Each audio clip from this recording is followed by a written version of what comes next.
தேனி மாவட்டம் ஆண்டிப்பட்டியில் விநாயகர் சிலை ஊர்வலத்தில் இந்து முன்னணி மற்றும் இந்து மக்கள் கட்சியினர் இடையே யார் முந்தி செல்வது என்ற போட்டியால் அங்கு போக்குவரத்து நெரிசல் ஏற்பட்டது.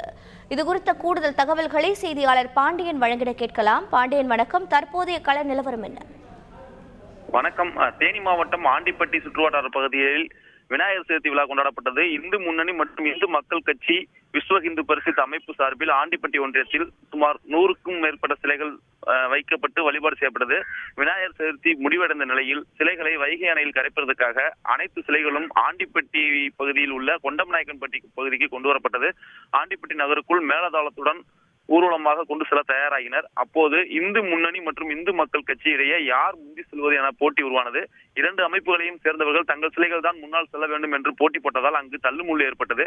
இதனை கட்டுப்படுத்த போலீசார் இரு அமைப்பு நிர்வாகிகளிடமும் தொடர்ந்து பேச்சுவார்த்தை நடத்தினர். பேச்சுவார்த்தையை ஏற்காத நிலையில் இந்து அமைப்பினர்கள் தேனி மதுரை சாலையில் அமர்ந்து திடீர் சாலை மறியலில் ஈடுபட்டனர். இதன் காரணமாக அங்கு பரபரப்பான சூழ்நிலை ஏற்பட்டது. இதனைத் தொடர்ந்து போலீசார் மேற்கொண்ட பேச்சுவார்த்தையின் அடிப்படையில் போராட்டத்தில் ஈடுபட்டவர்களை சமாதானப்படுத்தி விநாயகர் சிலை ஊர்வலத்தை தொடங்கி வைத்தனர். அதன் பின்னர் விநாயகர் சிலை இந்து அமைப்பினர் விநாயகர் சிலையை மேலதாளத்துடன் ஊர்வலமாக எடுத்து சென்றனர். இந்த சம்பவத்தால் ஆண்டிப்பட்டியில் கடும் போக்குவரத்து நெரிசல் ஏற்பட்டது.